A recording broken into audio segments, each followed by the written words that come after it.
All new at 6, a Honolulu police commander was demoted last week after sharing confidential information about a sexual assault that involved a teen. Our chief investigative reporter Lynn Kawano reports on the disturbing case. Ryan Nishibun was third in command at HPD until this incident.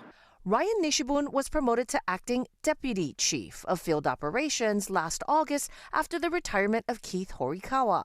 There are only 2 deputy chiefs in HPD, but an internal memo shows that changed this past Sunday, March 1st.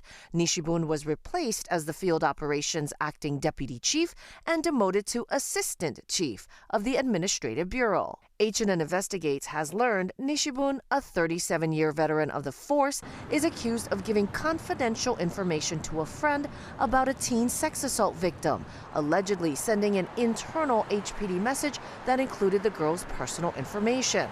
That message later ended up on social media. It is such an egregious offense, especially in this case. Just releasing juvenile names is just an absolute no-no. They're given so much protection through laws, through the courts, through the whole system, and then here you are, you turn around and release something like that in written form.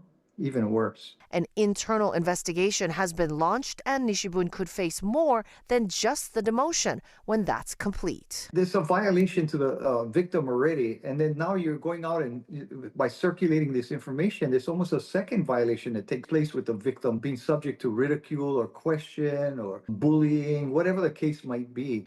In a statement, the Honolulu Police Department confirmed the internal administrative investigation, but said the nature of the allegation will not be disclosed to prevent compromising the case.